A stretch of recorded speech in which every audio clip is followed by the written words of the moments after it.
You too. Hello. Hi. How are you guys? Good. How are you? I'm good. I have to say it's really exciting this season, especially seeing the dynamics are kind of switching between you two. I mean, obviously, but I was very curious. It doesn't seem like Catherine cares as much about Paul as, you know, Peter does. What's going on there? You want to start? Yeah. Well, this is like a Explain therapy yourself. session, parenting.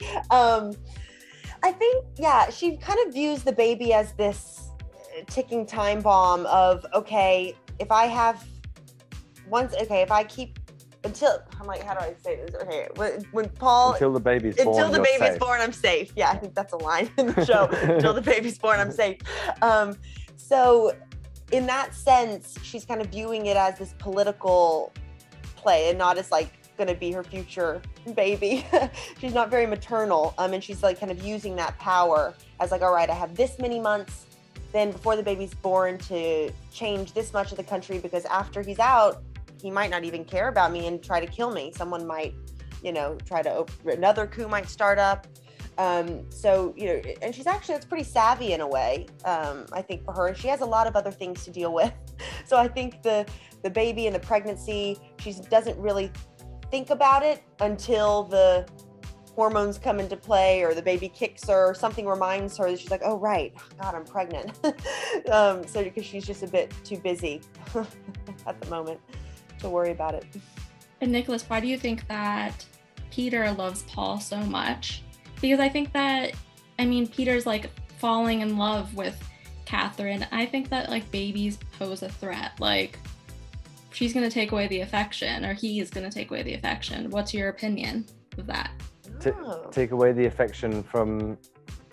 I guess Peter's not really getting any affection as Yeah, I it was is. going to say, I guess in Competition. a normal dynamic of a relationship, perhaps where there's two loving parents and a baby arrives, that could be the case. But in this scenario, Catherine's fairly scornful, and even though I think Peter believes deep down that she loves him, I think for Peter, the big thing about Paul being born is it secured the bloodline, and that was always a huge thing, produce an heir and continue the line of Peter the Great. So there's that, and I also think it's just something whereby Peter is kind of just a big kid in terms of how he is as a person, and so I think becoming a dad is something that he embraces and loves, and it's also like he's also given a lot of freedom now, and not having to run the country and be emperor is something that he quite enjoys. So he loves being a stay-at-home dad. Essentially, he's like, this is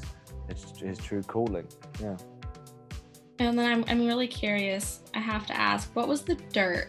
Like, what were you eating when you were eating your dirt? Yeah, it was like an Oreo type chocolate ground up. So yeah, it was good. I liked it. I loved when I had the dirt scenes. I just thought it was so funny. And because that's one of the, it's in the first episode, it goes throughout, but I was really excited to get to do that. She sucks on rusty nails and eats rose petals as well. Pregnancy cravings. Well, and then Willem told me that, Nicholas, you ate a squirrel for one of the scenes. What was that like? I did. I hate that he's telling everyone.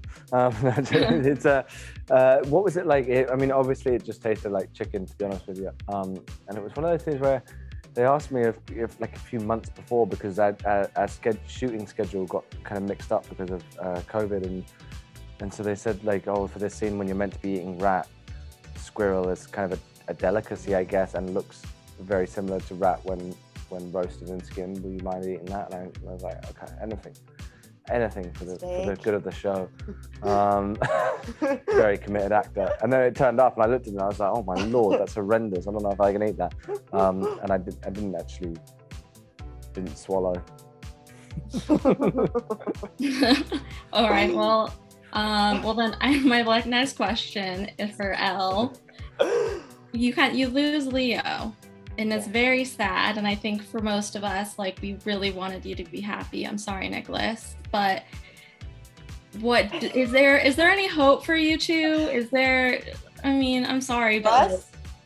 for you, mostly for Catherine, like, we want you to be I know. I think that was kind of a beautiful love story for her. But the real Catherine the Great had many lovers in her time. And I think that represents like, hey, she had to make a sacrifice for her country. And that's a really huge, hard decision. That heartbreak does carry on throughout this season because he was such a beloved character and very important figure in her life. This dynamic it's interesting because she doesn't really know how she feels. I think she does know, but she doesn't want to accept that she actually does feel that way. And this season explores that. And of course, I think having a baby, having to talk about that brings them closer. It's a lot of things happening with them. So Catherine's a bit confused, but I think she'll be happy. It'll take her some time probably, but she'll be happy. Well, and then, Nicholas, you're going through also like a change, I guess. And I was curious too, your mother comes into her skeleton, comes into the season a lot. I'm curious, like, what's your impression of how this will impact Peter as a parent? Because I think there's a bit of some suppressed trauma there.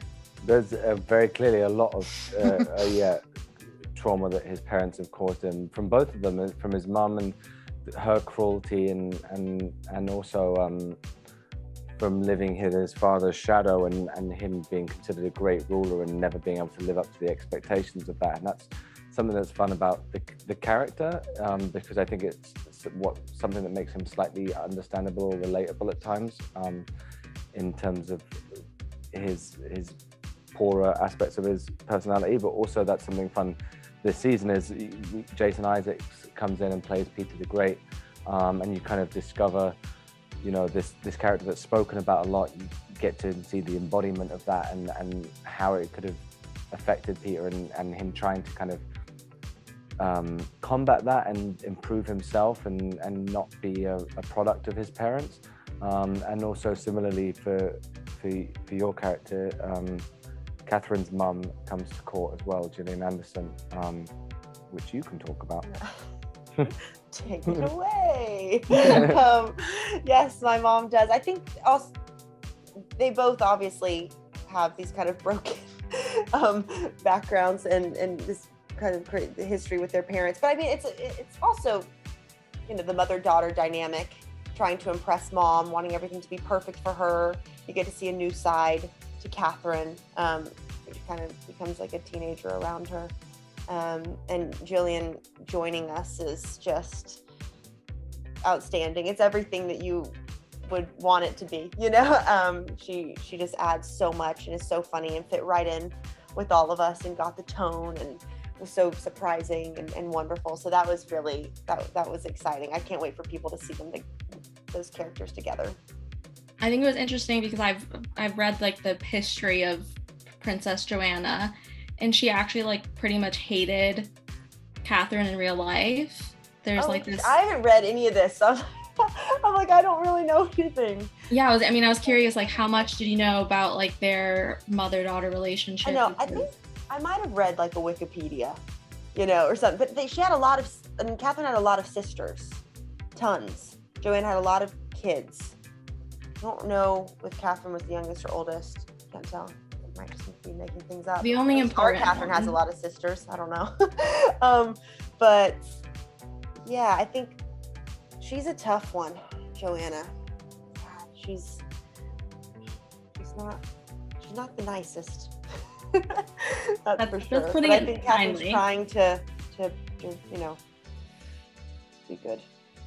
Trying to impress her. All right. Well, thank you guys for speaking with me. It was nice. Yeah.